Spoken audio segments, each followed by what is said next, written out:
The 1929 did not look like the kind of place where anything truly dark could grow. The hills rolled out for miles like waves that had fallen asleep, covered in thick trees that always seemed to whisper even when the air was still. The mornings were quiet in a way that made people trust the silence, and the nights were so black that lantern light felt swallowed before it could reach the end of a porch. People lived slow, steady lives here, small farms, small towns, and a kind of distance between neighbors that wasn't unfriendly but simply part of the land. You could live half a mile from someone and still go months without seeing their face.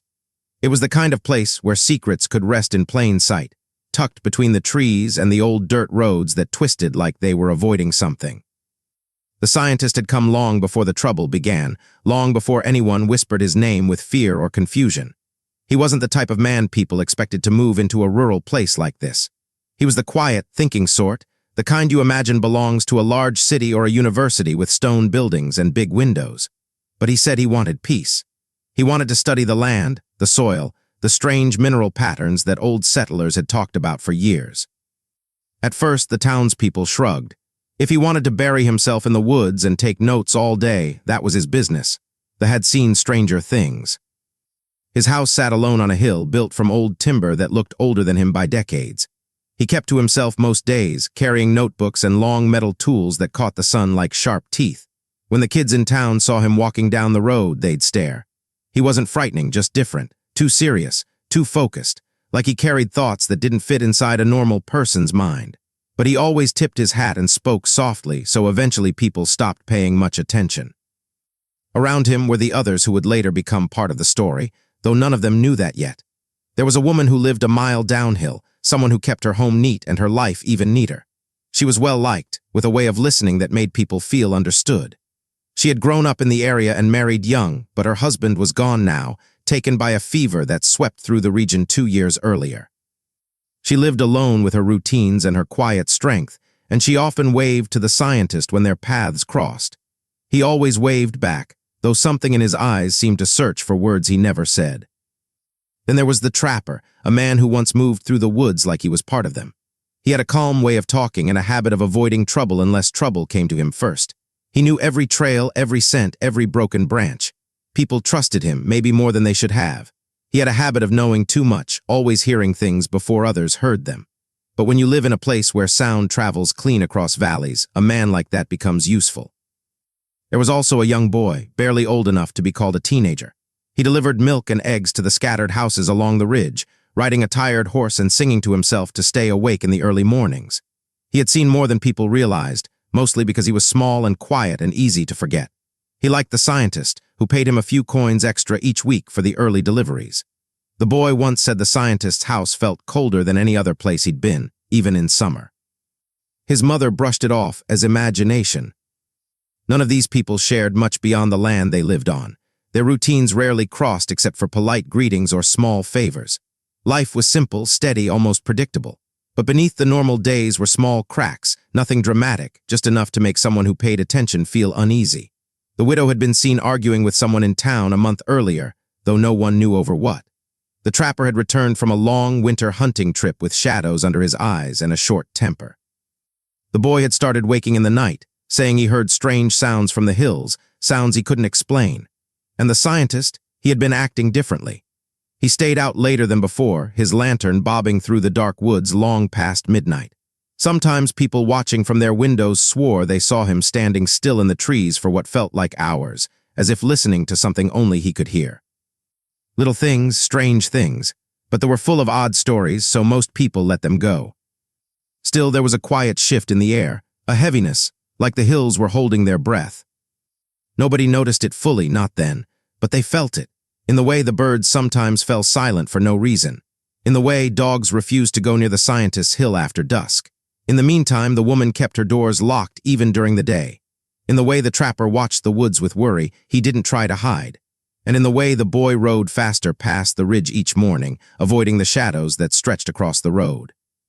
Something was coming, something that did not fit with the calm life people believed they understood. And the scientist, who measured the world with logic and facts, would soon find himself facing a mystery he could not name, could not explain, and could not walk away from. The first real shift began on a warm night in early summer when the air felt too heavy and the sky refused to grow fully dark. The scientist had been walking the woods again, carrying that same dim lantern, its flickering glow trapped by the trees. The widow saw it from her window. She had been sweeping dust from her kitchen floor long after she should have been asleep, trying to distract herself from a feeling she couldn't name. At first, seeing the light calmed her. She had grown used to it over the months, a strange but harmless sight.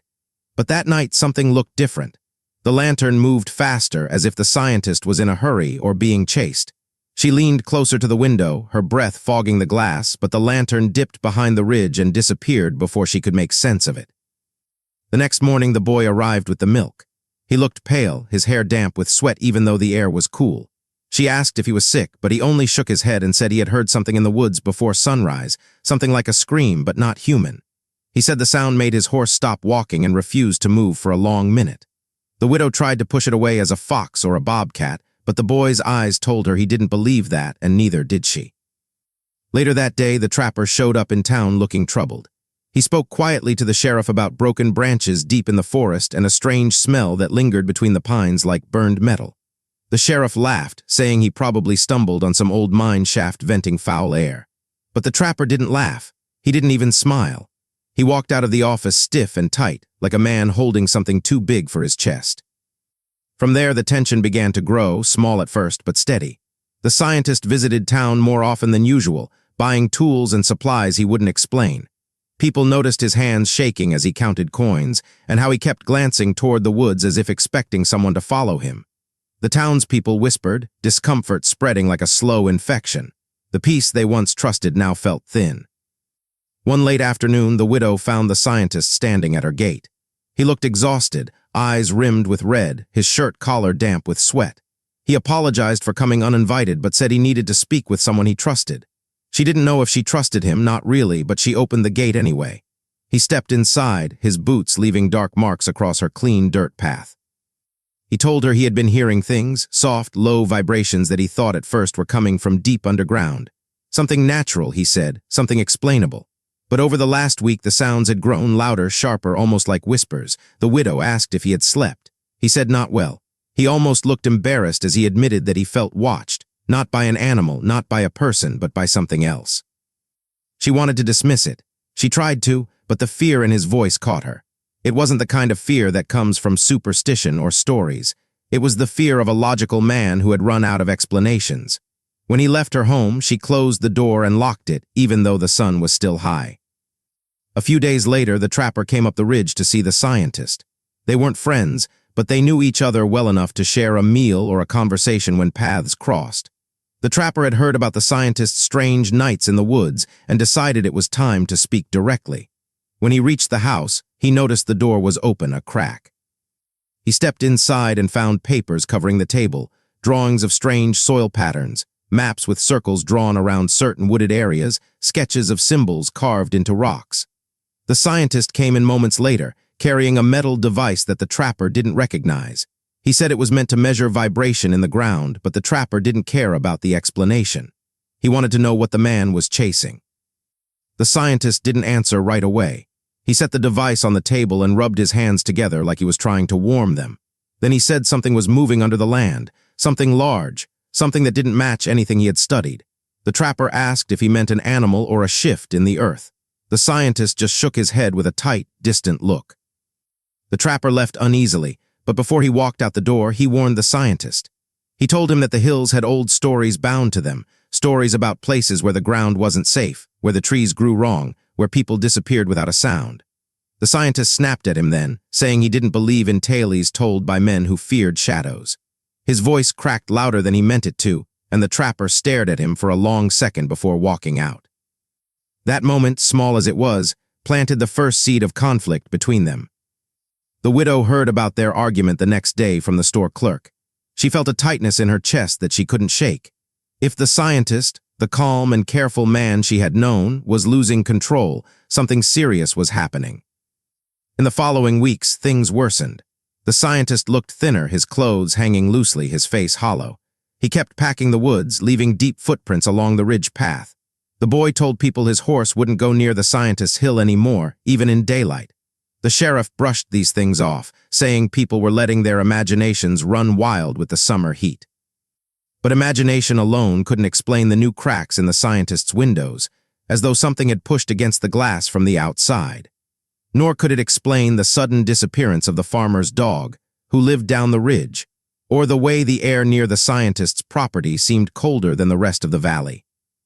One night the widow heard a knock at her door. It was the scientist again, but this time he looked frantic. He said he needed help. He said something was happening near the old stream bed behind his house. She asked what he meant, but he kept packing, pulling at his hair, shaking his head like the words wouldn't form. She didn't want to follow him into the dark, but something in his voice made her feel like refusing could cause something worse. So she grabbed her coat and lantern and walked with him into the woods. The farther they went, the quieter the world grew. Even the insects seemed to hold their breath. When they reached the stream bed, the widow saw deep grooves carved through the mud and stones, as though something heavy had dragged across. The scientist crouched beside the marks, touching them with trembling fingers. He said the ground had been shaking earlier, that he feared something was trying to break through. The widow wanted to run. She didn't know from what, but she wanted to run. The trapper appeared behind them only minutes later, lantern light bouncing across his face. He had seen them leave and followed. When he saw the grooves in the earth, his voice dropped low, almost a whisper, saying he had seen markings like this once before, 20 years ago, far deeper in the woods. That time, 3 hunters vanished, and no one ever found their bodies. The scientist snapped again, saying the trapper's stories were feeding fear, not facts. The trapper shot back that facts alone weren't going to save anyone if the land itself was turning against them. The widow felt trapped between their rising anger, both men trembling for different reasons: fear, obsession, pride. In the following days, rumors spread faster than the truth. Some said the scientist had found something he shouldn't have. Others whispered that he had gone mad. A few believed he had awakened something buried under the hills. The sheriff came to check on him, but he left quickly, muttering that the man just needed sleep and solitude. But even he didn't go near the scientist's house again after dusk. As the pressure built, the scientist became more desperate. He worked through the nights, barely eating, barely speaking to anyone.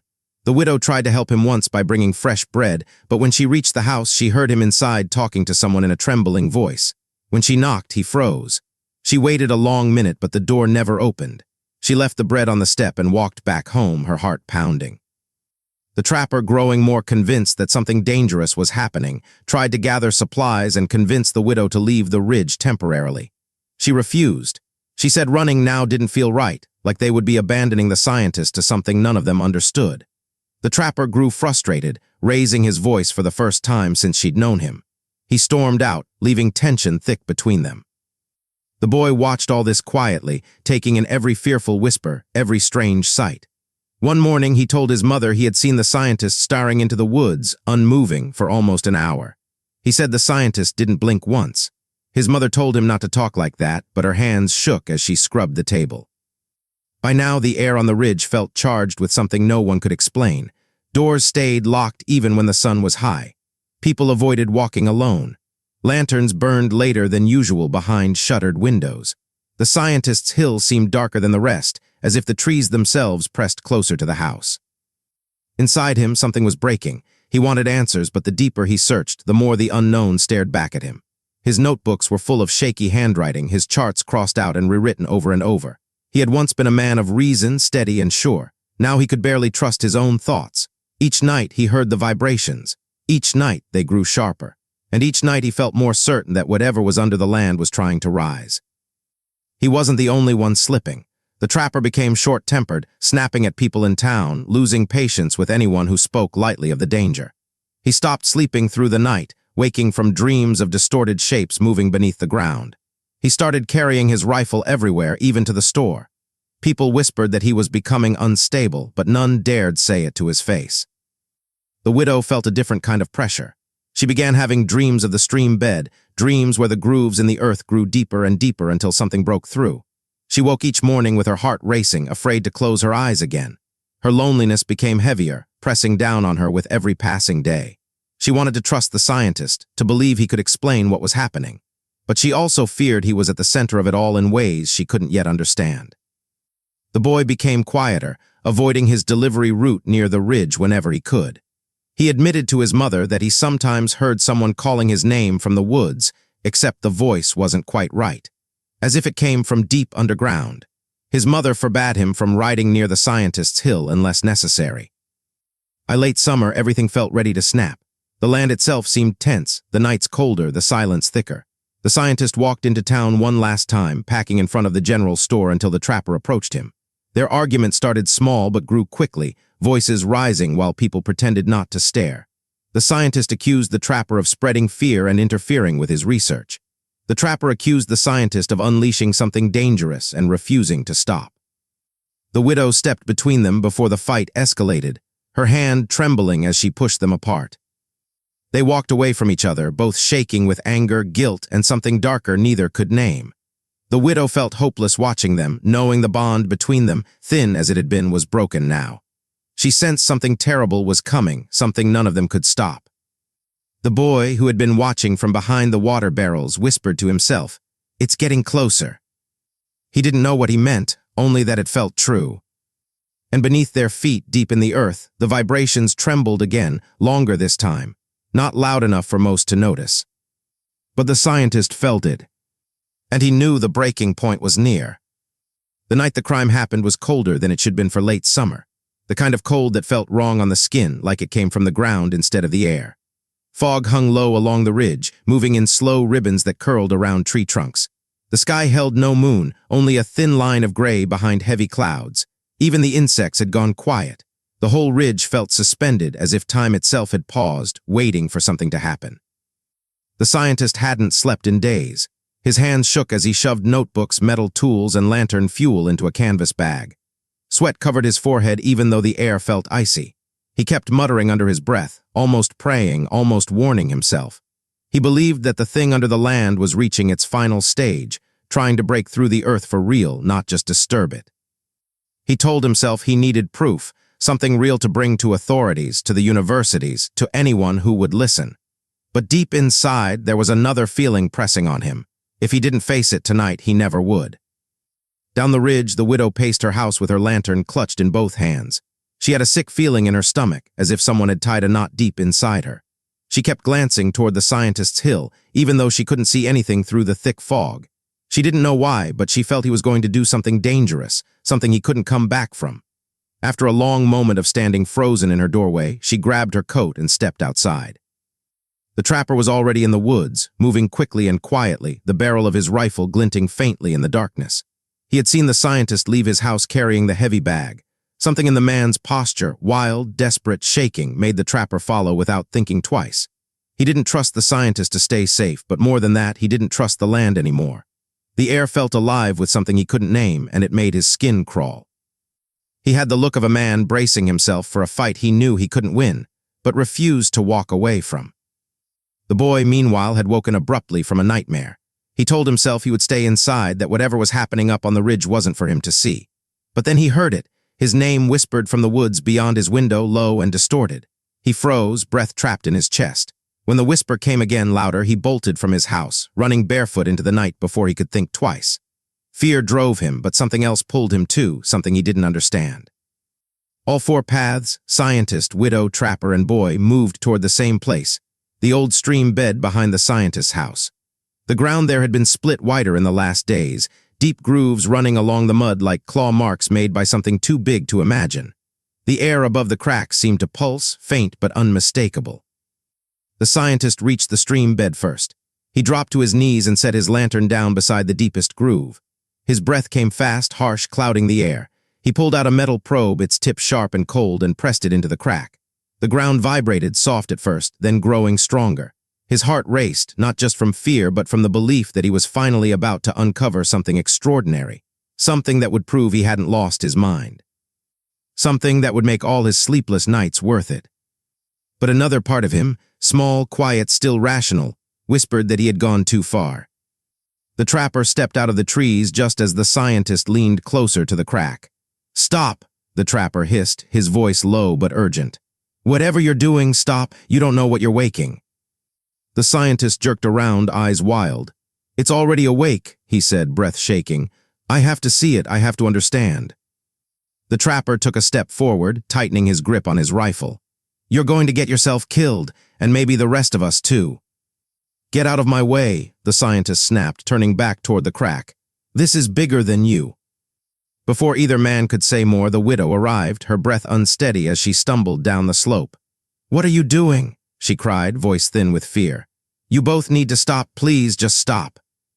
But the scientist wasn't listening.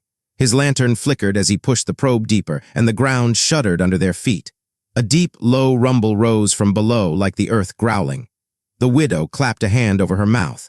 The trapper lifted his rifle, not to shoot but to steady himself as the ground vibrated harder. Then the boy appeared at the edge of the clearing, pale and trembling. "It's coming," he whispered, eyes wide. "I heard it calling." Something snapped inside the trapper. He lunged for the scientist, grabbing the man's shoulder. "Drop it," he shouted. "You're going to rip the ground open." The scientist twisted, trying to shake him off, panic spreading through him like fire. The two men struggled, one desperate to continue, the other desperate to stop him. Their boots slipped in the mud, their bodies tense. The widow screamed for them to stop, but neither listened.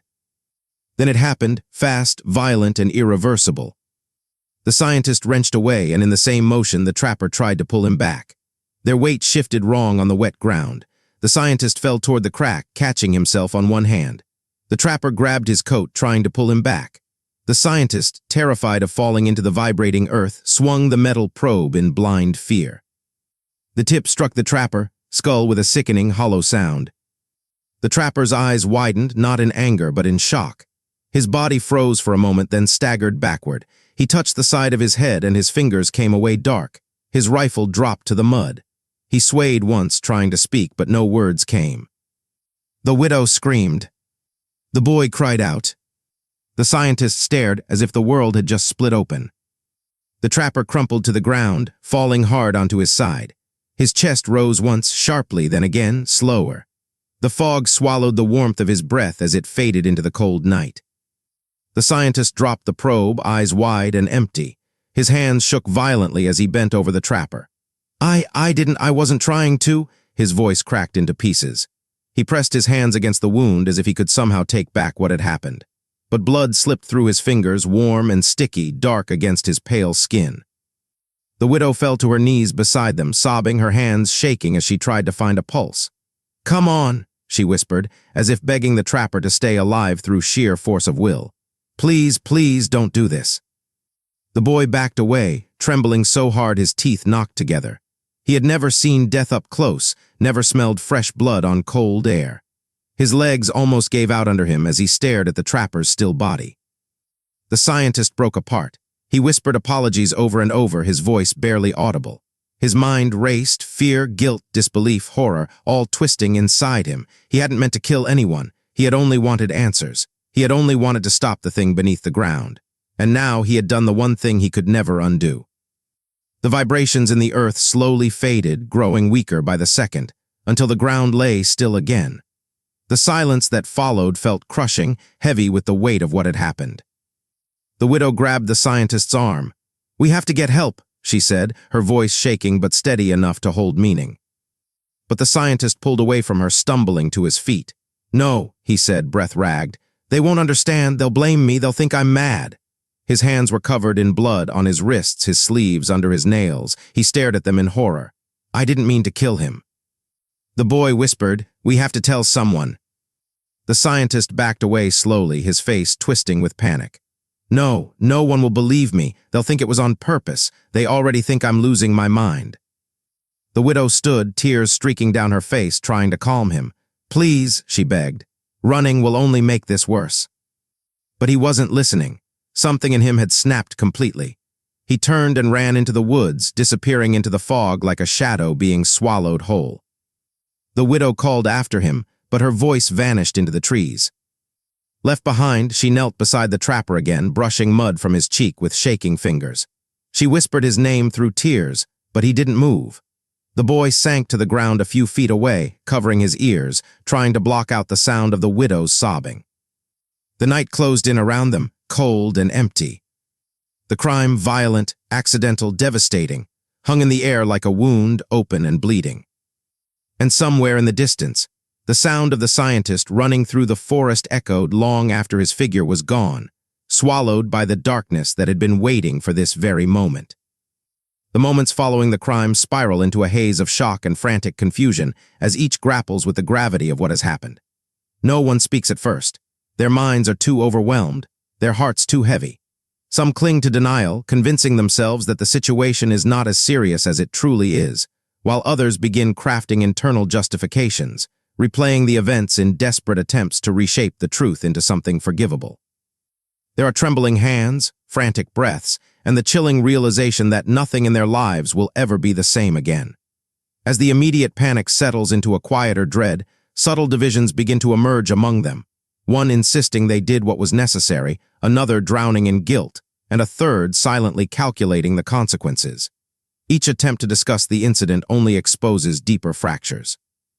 Their conversations become fragmented, filled with half-truths and nervous speculation, as no one can decide whether to confess or hide behind a story that feels increasingly impossible to maintain. In the days that follow, the emotional toll becomes unrelenting. Nights are sleepless and heavy, plagued by intrusive flashes of the crime and the suffocating silence of guilt. One character avoids mirrors entirely, unable to face their own reflection, while another stays awake until dawn, refusing to let their thoughts settle long enough to torment them. The psychological collapse grows more severe. Paranoia creeps in, terrorizing their every step. They rehearse lies, rehearse confidence, rehearse normalcy, but nothing feels real anymore. Even their closest loved ones begin to notice small shifts. A partner watches as the once warm and present individual becomes distant, irritable, and strangely fragile. A mother senses something is deeply wrong but receives only vague reassurances that feel hollow and rehearsed. Family dinners turn quiet, filled with unspoken tension as those involved struggle to maintain the thin veil of normal life. Those who used to share laughter now share glances of fear and suspicion, each wondering who will break down first. Meanwhile, the group's unity disintegrates under the mounting pressure. What was once a bond, friendship, loyalty, shared purpose, now crumbles into mistrust. They blame each other for every decision that led to the crime, arguing about who crossed the line, who hesitated, who panicked, who stayed silent. Every attempt to plan a coherent strategy ends in frustration. Some fear that the others will reveal the truth first. Others begin distancing themselves, visiting less, responding more slowly, and avoiding eye contact. Even in their silence, the tension grows louder, simmering beneath every interaction. Words once spoken with trust now sting with suspicion. The weight of the crime becomes too heavy for their fragile alliance to bear. As investigators begin to piece together the timeline, the walls start closing in. Police interviews become more pointed, their questions sharper, their tones colder. Small inconsistencies in the group's stories stand out, details that don't quite align, emotions that slip unexpectedly, rehearsed statements that fail to match forensic findings. Officers return for follow-up conversations, and each knock on the door feels like a countdown to the inevitable. Some characters speak with trembling voices, others try to appear calm, but their nervous glances betray them. One individual, already fragile under the emotional strain, nearly confesses during an interview, their voice cracking under the pressure before quickly redirecting the conversation. But the damage is done. The investigators notice everything. The community reacts with growing suspicion. Rumors start small, quiet conversations between neighbors, lingering stares, whispered observations about unusual behavior. Soon, speculation spreads like wildfire. People recall strange moments, tense expressions, or sudden changes in routine. The crime becomes the center of discussion in markets, workplaces, and gatherings. Those involved sense the shift instantly. Calls go unanswered, friends grow distant, and the usual warmth of familiar faces fades into cold uncertainty. The public, once supportive or indifferent, begins forming harsh opinions, many of them fueled by incomplete information and sensationalized gossip.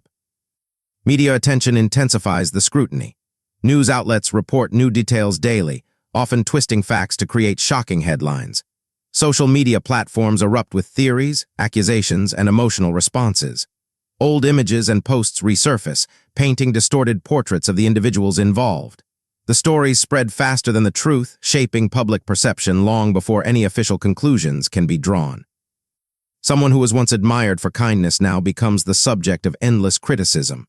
Another, once respected for their status, now faces ridicule and disbelief.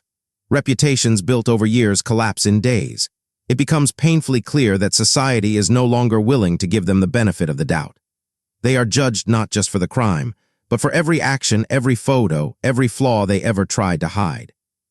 The victims' loved ones amplify the tragedy, sharing memories and heartbreak that ignite even greater public outrage. Candlelight vigils are organized, heartfelt speeches delivered, and emotional stories broadcast across every platform. The narrative quickly shifts. Sympathy for the perpetrators fades as empathy for the victim grows into a collective sense of anger and demand for justice. The community feels betrayed, shaken, and desperate for closure. The pressure intensifies until it becomes unbearable for those involved. Inside the group, emotional collapse reaches its breaking point. One character begins drinking heavily, unable to quiet the screaming guilt that fills their mind. Another becomes obsessively organized, cleaning and controlling every detail of their life as a way to avoid losing control mentally. Someone else stops speaking entirely, retreating into silence as their conscience consumes them. Fear clashes with remorse in a violent internal struggle. Confession feels like release, but consequences feel like ruin. They alternate between wanting to come clean and wanting to run, and this inner conflict tears them apart. The divide within the group becomes absolute. Those seeking redemption argue that hiding the truth only deepens their sin, while those desperate to escape cling to secrecy and manipulation. Every conversation erupts into emotional battles. The guilt-driven individuals beg for honesty, believing that living under constant fear is worse than facing the consequences. The others insist that the world will never understand and that survival demands silence at any cost. These opposing views form a sharp, painful wedge between them, destroying whatever remains of their old relationships. Beyond their private turmoil, the broader community continues to suffer. Schools, workplaces, and neighborhoods feel the emotional weight of the case. Parents worry for their children's safety. Leaders call for justice and improvement. Businesses connected to the individuals face public backlash. Economic strain intensifies as legal fees grow, jobs are lost, and relationships fall apart. The crime becomes a dark thread woven into the community's identity, a reminder of how quickly trust can shatter and how deeply violence can wound even those indirectly involved. As tension peaks, reality begins to close in. Evidence strengthens, alibis falter, investigators become more confident. The group knows that time is running out. One mistake, a misplaced item, a contradictory story, an overheard argument becomes the turning point that unravels everything. Panic spreads through their ranks, but there is no path left that leads to safety. The truth is catching up, and the emotional burden is too heavy to bear. The aftermath settles into a quiet inevitability. The fragile attempts to hide the crime collapse completely. Every character feels the crushing weight of what's coming next. The emotional damage is irreversible, the trust shattered, and the future uncertain. Their world narrows into a single, devastating understanding. Accountability is no longer a distant fear, but an imminent reality. The falling action closes with the sense that everything they tried to control is slipping away, preparing the final descent into consequences, judgment, and the true cost of what they have done. The legal consequences arrive slowly at first, then all at once, as if the weight of everything they tried to outrun finally crashes down on them. The courtroom becomes the place where every lie, every fear, and every attempt at control is exposed under bright lights and unforgiving eyes. The ones who once stood together now sit apart, each surrounded by attorneys, each avoiding the gaze of the others. Some enter the room already defeated, their shoulders slumped with months of guilt. Others cling to a thin thread of hope, trying to convince themselves that they still have a chance to explain or justify what happened. But as evidence is shown, as witnesses speak, as timelines are broken apart and rebuilt by the prosecution, that hope fades. Their fate becomes clear long before the judge's final words. For some, the sentences are long, years spent behind bars with nothing but time to replay the moment that changed everything. For others, their futures are damaged beyond repair, even without prison. Their names become tied to something dark and unforgettable, their careers gone, their relationships shattered, their reputations ruined forever. Justice is served in the way the law allows, but it does not feel clean or simple. It feels heavy and cold, leaving behind a strange mix of closure and sadness. Even those who wanted justice find no real joy in the final decision. It is simply the end of a long, painful road. Outside the courtroom, the world reacts in ways that are loud, emotional, and often unforgiving.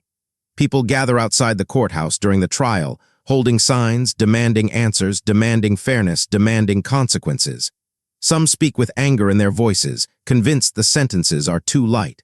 Others think the punishment is enough, that the community can now begin to heal. The media circles the case like vultures, replaying footage, interviewing neighbors, digging through old records, and judging every expression, every detail, every silence. Social media turns the case into a storm of opinions, some thoughtful, others cruel. The individuals involved become symbols rather than people, symbols of failure, of violence, of the consequences of unchecked emotion. Strangers argue about them without knowing who they truly were before everything fell apart. And long after the trial ends, their names continue to float in conversations, lessons, and warnings. The town, once calm and predictable, will never again feel as innocent. Parents hold their children closer. Teachers watch their students with more care. People notice small things they used to ignore, changes in behavior, quiet arguments, signs of stress or fear. The crime leaves a mark that does not fade easily. For the family of the victim, the conclusion is even more painful. While the sentences bring a sense of justice, nothing can fill the emptiness left by their loss. They try to rebuild their lives, but their days are shaped by memories and the quiet reminders of what was stolen from them. Birthdays pass without celebration. Holidays feel incomplete. They learn to carry the grief, but it never becomes lighter. Some find strength through community support, others withdraw, unable to face a world that witnessed their pain so openly. Over time, they create new routines and rediscover small joys, but the crime remains a shadow behind every moment of happiness. They do their best to forgive, not for the sake of those responsible, but to free themselves from the weight of anger. Some succeed, others do not. Grief does not follow the same path for everyone. As the years go on, each of the individuals involved undergoes a personal transformation, some for the better, some for the worse. Those in prison struggle with isolation and regret. Days blend and they begin asking questions they never dared to ask before. Why did things happen this way? What choices led them down this path? Was there a moment where they could have stepped back, calmed down, or walked away? Regret becomes a constant companion. Some try to better themselves, attending programs, reading, learning, trying to make sense of the chaos they caused. Others sink deeper into bitterness, feeling forgotten and misunderstood. And for the few who avoided prison but suffered socially or emotionally, the punishment continues in different ways. They move away, change their names, or attempt to start new lives where no one knows their past. But the memory follows them, popping up in conversations, appearing on the internet, reminding them that starting over is never as simple as leaving a place. The broader impact on society becomes clearer as people begin to reflect on what led to the crime in the first place. Discussions arise in schools, workplaces, and public meetings about the pressures that push people to dangerous extremes: jealousy, control, power, fear, pride. Leaders highlight the importance of mental health awareness, conflict resolution, and early intervention. Some argue that the tragedy could have been prevented if the warning signs had been taken seriously. The rising tension, the emotional instability, the growing sense of control between the individuals involved. Others focus on the failures of communication and the dangers of letting emotions grow unchecked. New programs are suggested, aiming to teach young people about healthy relationships, emotional balance, and the consequences of violence. Even though the case is deeply sad, it becomes a lesson that people try not to forget. Themes of morality and power arise again and again as people retell the story. They question how ordinary lives can collapse under pressure, how secrets can twist into danger, and how even intelligent or respected people can make terrible choices when driven by strong emotions. It becomes clear that power is not always loud or obvious. It sometimes hides in small decisions, in the way one person influences another, in the way control grows gradually until it becomes destructive. The crime forces people to confront uncomfortable truths about human nature. The need to be right, the need to feel loved, the fear of losing control, the desire to protect one's pride. All these emotions play a role in shaping behavior. And when they collide without balance or self-awareness, the results can be devastating. At its core, the story becomes a reminder that morality is not a simple line between good and bad. It is shaped by choices, pressures, and hidden feelings. People rarely see themselves as the villain, yet they can still cause harm when they ignore the growing darkness inside them. The crime also emphasizes the fragile nature of justice. Even when the legal system provides an answer, it cannot restore what was lost or erase the emotional scars left behind. Justice can hold people accountable, but it cannot undo the pain. In the end, as time softens the sharp edges of the tragedy, the community slowly moves forward. New families arrive, new buildings go up, and children fill the streets with laughter again. But somewhere beneath the surface, The memory remains, shaping the town's identity and reminding everyone of the consequences of unchecked emotions and unspoken pain. The individuals involved serve as a silent warning that even ordinary lives can unravel when fear, anger, and power take control. Their stories, now separated by distance and consequence, continue in different forms, some trying to rebuild, some trying to forget, some trying to forgive themselves. The crime, though tragic, becomes a turning point for everyone touched by it. It forces them to confront hard truths, to reflect on the fragile balance between love and control, and to understand how quickly normalcy can shatter. It leaves behind a quiet lesson about the importance of honesty, emotional awareness, and the courage to seek help before breaking. And as the years pass, people continue to ask the same question: was justice enough? The answer remains complicated, shaped by personal loss, legal outcomes, and the deep, painful understanding that no punishment can truly heal every wound. But the community, forever changed, carries the story forward, not as a tale of fear, but as a reminder of the high cost of silence, the dangers of hidden emotions, and the need for compassion in a world where every choice matters.